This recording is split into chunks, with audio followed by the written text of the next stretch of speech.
की मिट्टी में किसी के बाप का हिंदुस्तान थोड़ी है, किसी बाप की दिल्ली थोड़ा ना।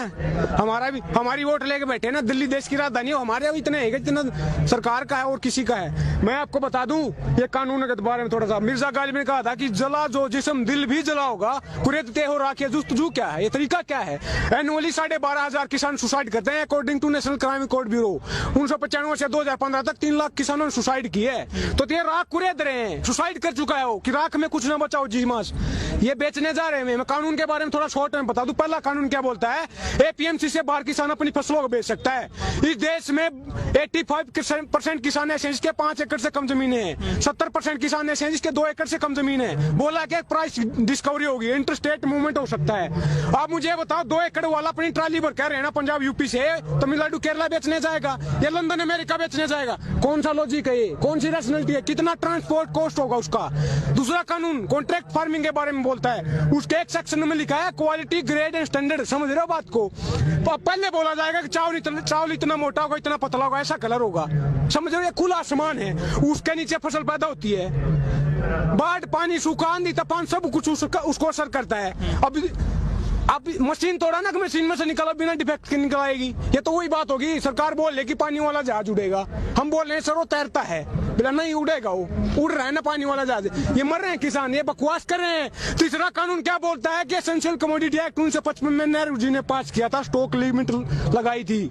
आज उसको स्टॉक लिमिट हटा दी है और बोला क्या है, किसान होल्ड करेगा। किसान के बारे में किसी ने कहा कि छत टपकती है उस किसान की, लेकिन फिर भी वो बारिश की दुआ करता है। उसके सिर पे छत नहीं है, फसल के लिए कहां से लाएगा छत? कौन सा लॉजिक है ये? है कोई रैशनैलिटी? बकवास कर रहे हैं, जमीनें बेचने जा रहे हैं। मैं हरियाणा से हूँ, वहाँ पे सवाल का मुद्दा उठाते हैं। आप ये बताओ हमारे पास जमीनें नहीं रहेंगे, पानी में डूब के मरना है क्या? पानी किसके लिए चाहिए? जमीन के लिए, खेती के लिए। आतंकवादी खालिस्तानी बोलते हैं, अगर हम आतंकवादी हैं तो आप हमारे बीच में ऐसे घूम सकते हो आतंकवादियों के बीच में? 70% देश की पॉपुलेशन एग्रीकल्चर पे डिपेंड करती है, तो 70% तो वैसे आतंकवादी हो गए। तो देशभक्त कौन है? आतंकवादी बताऊं मैं कौन है? साधु प्रज्ञा ठाकुर, जिसने 2008 में मालेगांव ब्लास्ट केस हुआ था, उसकी मेन एक्यूज्ड है। आतंकवाद के चार्ज हैं, वो पार्लियामेंट में बैठी है। समझ रहे हो? गोड से जिंदाबाद के नारे बताए, हमें आतंकवादी बोल रहे हैं। आतंकवादी, एक बात और बोल दूं मैं, आतंकवादी अगर हमें बोल रहे हैं तो 60 के डिकेड से पहले इंडिया फूड सिक्योरिटी में इंडिपेंडेंट नहीं था, भूखे मरते थे हम। 62 में चाइना से वार हार गए, 64 में फैमान आया, लाखों लोग मरे भूख से। जवान भी आ रहा था, किसान भी आ रहा था। लाल बहादुर शास्त्री जी ने नारा दिया, जय जवान जय किसान। 65 में ग्रीन रेवोल्यूशन आया। आज जो बफर स्टॉक के 9 में, इतनी मेहनत से हमने जमीन को सींचा था, बफर स्टॉक के 9 में खाने के लिए कम से कम होना चाहिए। 40 मिलियन टन के, वो दुगना हो चुका है आतंकवादियों की वजह से। देश पाला हमने, भूखे मरते थे, हमें आतंकवादी बोल रहे हैं। बीजेपी के सांसद हैं, वो कहते हैं किसान AK-47 लेके आ गए हैं। देखिए ये सारे अनपढ़ हैं, गौमूत्र खाने वाले हैं, गोबर मूत्र खाने वाले। नत्था Singh and Prem Singh one and the same thing, सब एक से हैं। और रमेश बिदुड़ी बोल रहा है कि बड़ुए हैं, 500 रुपए खरीद के लाए हैं। पता उसको कोई बड़ुए हैं? अंधाता देश को बड़ुए बोल रहे हैं। शर्म करो देशवासियों, आप अपनी आज नहीं उठा रहे हैं। मिर्जा गालिब ने कहा, देख चमन में एक तिलाक के रंगों से बात बनती है। हम है तो क्या हम है, तुम ही तुम हो तो क्या तुम हो। डेमोक्रेसी क्या होती है? People's government, government of the people, by the people, for the people. आज क्या हो रहा है? उल्टा हो रहा है, government of the capitalist, by the capitalist, for the capitalist. उद्योगपतियों को जमीनें बेच रहे हैं। लेकिन जो बड़े उद्योगपति हैं, अडानी और अंबानी, वो कह रहे हैं कि इस पूरे किसान आंदोलन में हमको घसीटा गया है। हम किसानों से ना जमीन लेते हैं डायरेक्ट, ना अन्न लेते हैं। क्या कर रहे हैं? बता रुको, 1991 में LPG के थ्रू इकोनॉमी को खोला था। क्या बोला था कि बाहर का इन्वेस्टमेंट आ गया, कंपनियां आएंगी, रोजगार मिलेगा, देश की ग्रोथ होगी, इकोनॉमी ग्रोथ होगी। आज उसका नतीजा ऑक्सफैम की रिपोर्ट आती है, 1% के पास देश का 60% धन है, देश के 10% के पास देश का 90% धन है। हम कहाँ हैं? हम कारखाने लगाएंगे? हम PhD करके आते हैं, BTech करके 10,000 की नौकरी देते हैं। 10,000 में ड्रेस नहीं आ रही, कपड़ा नहीं आता 10,000 में। मोदी जी कहते हैं पिंचर लगाने वाला भी रोजगार कर रहा है। क्या लगाने वाला? पिंचर जो लगाते हैं, पकौड़े चलो। हाँ, आत्मनिर्भर बना रहे ना, फिर ताली ताली बजवा रहे हैं। एक ही थाली के बैंगन है, बकवास कर रहे हैं। पार्लियामेंट में 43% क्रिमिनल बैठे हैं। ADR की रिपोर्ट बताती है, association for democratic reform. Kuldeep Sengar rapist, चिमैनन रेपिस्ट, साधु प्रज्ञा आतंकवादी, वैसे बैठे हो पार्लियामेंट में, कानून बना रहे हैं हमारा। अपराधी हमारा कानून बनाएंगे तो ऐसे बनेगा कानून। मर रहे हैं ना लोग। गुरु तो आसाराम थे, तो आप ही हो ना उन लोगों को। किसको? तो पे चुन लिया उस टाइम पे, पता थोड़ा ना था भाई क्या ये ऐसा करेंगे। दूसरी बात, चुनने वाली बात आपको गलत लगेगा, लेकिन हमारे देश में एजुकेशन इतनी ज्यादा है कि जैसे इलेक्शन आएगा कोई कोई हिंदू बन जाएगा, कोई मुसलमान बन जाएगा, कोई ब्राह्मण बन जाएगा, कोई जाट, कोई गुर्जर, कोई दलित। ये जाति पाति के आधार पे वोट देते हैं। शर्म करो आप, शर्म की बात है ये, एजुकेशन नहीं है। इलेक्शन आएगा तब भी इनके साथ मिलेंगे। भगत हैं चिंटू पप्पू पिट्ठू बन के बैठे भाई साहब, ये समझने की बात है। डेमोक्रेसी क्या होती है? डायलॉग, डिबेट एंड डिसेंट, एसएमटी ही डेमोक्रेसी है। यूज करो उसका। तो चुनाव जो होता है क्या विकास को भूल जाते हैं या फिर जातिवादी को लेकर चुनाव? मैंने बोला ना, वही तो हो रहा है। जाति के आधार पे टिकट देंगे, फिर क्या बोलते हैं कि भाई ये जाट नेता है, ये उत्थान करेगा मेरा। दो आदमी जाति के आधार पे वोट लेके जाएगा तो फिर काम करेगा। आपको पता क्या है? वोटर भी तो जात के आधार पर वोट दे। जात के आधार पे, धर्म के आधार पे वोट दोगे तो मन की बात होगी। काम के आधार पर वोट दोगे तो काम की बात होगी।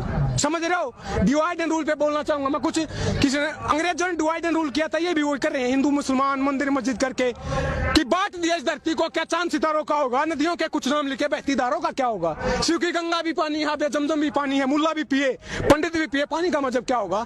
उन फिरका परस्तों से पूछो क्या सूरज अलग बनाओगे? एक ही हमेशा से सबकी क्या भी नहीं बनाओगे? नस्लों का जो करे बंटवारा, नस्लों का जो करे बंटवारा, रहबर काम का ढोंगी है। क्या खुदा ने मंदिर तोड़ी थी यार? राम ने मस्जिद तोड़ी है। अगर स्टेट मंदिर बनवाएगा तो स्कूल, कॉलेज, यूनिवर्सिटी, हॉस्पिटल, सड़कें, बिजली, पानी ये कौन करवाएगा? इस देश में पहले भी मंदिर बने, सरकारों ने बनवाए हैं। क्या ये आर्टिकल 25 हमारे संविधान का बोलता है कि right to freedom to profess, propagate and practise any और not any religion of your choice. धर्म हमारा पर्सनल मैटर है, हमारा फेथ है। अपने आप चंदा इकट्ठा करके मंदिर बनवाएंगे, सरकार मंदिर बनवाएगी। स्टेट का कोई रिलीजन है क्या? तो सबसे पहले तो चंदा राष्ट्रपति जी ने दिया है। तो राष्ट्रपति क्या हमारा ही है? कौन है वो? किसान है क्या वो? नहीं, हमसे बीच से गया क्या वो? कैसे राष्ट्रपति चुना जाता सबको पता है। सब उनका है, वो तो एक रबर स्टैंप है। सब रबर स्टैंप उठा के लगा दी। आज मुझे बता दो एक भी कानून पे जिसमें राष्ट्रपति ने डिसेंट का भी यूज किया हो, अड़े हो कि नहीं गलत है, ये सारे कानून पे मोहर लगा देते हैं। पिट्ठू होते हैं सरकारों के राष्ट्रपति।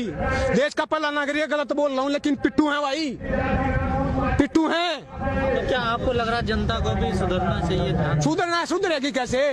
मेजी रेस्टोरेशन आया था 1860 के दशक में जापान में। छोटा सा देश है, खेती के लिए जमीन नहीं है, टापुओं का देश, आइलैंड पे बसा हुआ है। मेजी रेस्टोरेशन आया था, उससे इंडस्ट्रियलाइजेशन हुआ। देश को इतना पढ़ाई लिखाई, ह्यूमन डेवलपमेंट, एजुकेशन, हेल्थ पे इतना खर्चा किया कि छोटा सा देश है। ये जितने है ना दादागिरी के घूम रहे हैं, वर्ल्ड पावर बन के, घुमा घुमा के मारा था, घुमा के, भगा भगा।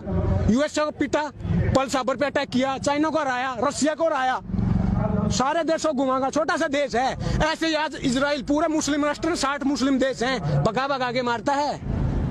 ये लड़ाई की बात नहीं है, रिवेंज की बात नहीं है, रिफॉर्म की बात है, ये रिवॉल्यूशनरी थिंकिंग की बात है, क्रांतिकारी की बात है। भगत सिंह ने जो वो फांसी हो रही थी ना, उनके वकील ने आके पूछा था आप देश को क्या संदेश देना चाहोगे? उन्होंने कहा था कि साम्राज्यवाद मुर्दाबाद, इनकलाब जिंदाबाद। आज मैं बोल रहा हूँ कि पूंजीवाद मुर्दाबाद, इनकलाब जिंदाबाद। मैं क्या बोल रहा हूँ? आप काम की बात कर लो यार, मन की बात क्यों करते हो? काम की बात क्यों नहीं करते? खेती किसानी की बात क्यों नहीं करते? रोजी रोटी, कपड़ा, मकान, शिक्षा, स्वास्थ्य, बिजली, पानी, सड़कें, इसकी बात क्यों नहीं करते? आप खामी बता रहे हैं सरकार के, लेकिन जो रामदेव जी वो कहते हैं कि मोदी जी के अलावा कोई दूसरा विकल्प नहीं है देश में। अरे सलवारी बाबा, लाला बाबा, क्या बात कर रहे हो? जो सलवार सूट पहन के भाग गया वो हमारी बात करेगा? अरे बिजनेसमैन है। आप मुझे ये बताओ, आप मुझे बताओ, योगा करवाते हैं किस लिए? शरीर स्वस्थ होगा, फिर दवाई बनाते हैं। जब हम स्वस्थ होते हैं दवाई की क्या जरूरत है? इस गेम को समझे आप। सबसे ज्यादा वो उसी का विकास हुआ है इस सरकार में। हम तो मर रहे हैं, मैंने बोला ना, 12,500 एनुअली सुसाइड कर रहे हैं भाई साहब। वो कहते हैं किसानों ने कानून नहीं पढ़ा और किसान ना समझे, रामदेव बोलते हैं। आके समझा देना, वो कौन सा चश्मा लगाते? रुको बाबा, मैं अगर आप समझाओ ना, मैं आके कौन सा चश्मा लगाते? हमें भी दे दो चश्मा जिसमें कौन लाइन दिखती हो भले की। ये कानून जहर है, जहर। सरकार क्या बोल रही है कि 2-3 चम्मच निकाल देंगे, गिलास भरा जहर का है, बोले 2-3 चम्मच निकालेंगे, अमेंडमेंट कर देंगे, संशोधन कर देंगे। आप मुझे बताओ, एक चम्मच हो, एक गिलास हो, एक बाल्टी हो, एक चुटकी हो, जहर तो जहर होता है, खाते ही डेथ होती है। ये डेथ वारंट है। लेकिन सरकार कह रही है किसानों को अच्छे दिन आएंगे, इस कानून से लागत का 1.5 गुना मिलेगा, 2 गुनी हो जाएगी 2022 तक। अच्छा, एपीएमसी में खामियां बताई हैं। एक 2016 में, थोड़ा डिटेल में बताऊंगा मैं, 2016 में ई नाम की वो लेके आए थे policy, electronic national agriculture market. उसमें क्या बोला था 2022 तक दुगुनी हो जाएगी। आज कितनी है? वो नेशनल मार्केट होगा, वो कहाँ गई पॉलिसी? वो फेल क्यों हुई? क्या कारण रहा? दूसरी बात, एपीएमसी अगर ट्रेड को डिस्पोर्ट करती है तो फिर केवल 6% किसानों को एमएसपी मिलता है, तो 94% तो वैसे आजाद हैं, उनका उत्थान क्यों नहीं हुआ? मैं बता दूं आपको, 2-4 डॉक्टर हैं, जैसे डॉक्टर दवाई देता है ना, हम खाते हैं, उस डॉक्टर का नाम है WTO, वर्ल्ड बैंक और IMF। जो वो लिख के देते हैं वही लगा चेप देते हैं, अपना तो दिमाग यूज नहीं कर रहे, गोबर मूत्र खा रहे हैं साले, समझ रहे हो? USA में एक किसान को 45 लाख रुपए सब्सिडी दी जाती है। लेकिन वो लोग कहते हैं कि मोदी जी का डंका बज रहा पूरे वर्ल्ड में। बज रहा है, अपने देश में तो बजाओ पहले। डंका किस चीज का बजता है? 19 करोड़ लोग भूखे सो रहे हैं, ग्लोबल हंगर इंडेक्स की रिपोर्ट आती है, 94वें नंबर पर है इंडिया। पाकिस्तान, बांग्लादेश और अफगानिस्तान से पीछे, आतंकवादी देशों से पीछे। ये डंका है क्या? कह तो रहे हैं कि हमने जो आसपास के देश अभी भी जीत रहे हैं वो। कहाँ? कल सर्वे आया, उसमें भी अभी भी उनकी फैन फॉलोइंग बढ़। अरे सर्वे कहाँ आया है? ये बता दो, गोदी मीडिया में आया है? इंडिया टुडे ने बता दो कहाँ पे आया है? इंडिया टुडे ने कहा है कि सबसे अच्छे मुख्यमंत्री योगी जी हैं। प्रधानमंत्री जी नहीं, फिर वही तो बोल रहा हूँ मैं, बताया किसने है? इंडिया टुडे किसका? किसान का है क्या? हमारी बात करता है क्या वो? पिट्ठू बन के बैठे हैं, चिंटू है, चाटुकार है, पत्रकार नहीं है। सरकार की बात करते हैं, हमारी एक बंडल पे बिक जाते हैं यार, 2 रुपए की कौड़ी की औकात नहीं है, हमारी बात करेंगे वो। क्या लग रहा है? बात सुन के तो वोट देती है जनता। किसकी बात करेंगे? आप ही मुझे बताओ, डेमोक्रेसी के 3 स्तंभ होते हैं, 4 होते हैं, एग्जीक्यूटिव, लेजिस्लेटिव और जुडिशरी, चौथा होता है मीडिया।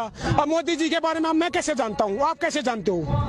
मेरी बुआ का लड़का है क्या? आपकी बुआ का लड़का है? मीडिया ने बताया ना, क्योंकि थाली लेकर उतारी, दिन रात भगवान बनाया, बना के नहीं बनाया, भगवान ने बनाया ना। तो मीडिया वाले जिसको चाहे चढ़ा सकते हैं, आपको ही चढ़ा सकते हैं, मुझे भी चढ़ा सकते हैं। तो मीडिया सही काम नहीं कर रहा क्या? काम की बात होनी चाहिए। मीडिया कहाँ काम कर रही है? मीडिया के बारे में कहा था कि वो बारी बारी से कर रहे हैं ना विकास, कि देश चलता नहीं मचलता है, मुद्दा हल नहीं होता उछलता है। जंग मैदान पे नहीं, मीडिया पे जारी है, आज मेरी तो कल तेरी बारी है, यही तो हो रहा है। चुन चुन के हमारे एक छज्जा टूट जाता है, उनको चुनने हो जाते हैं यार। और किसानों के पीपली में हाथ टूट गया, उसके लिए कोई एक आवाज नहीं उनके पास। अच्छा, आखिरी सवाल आपसे।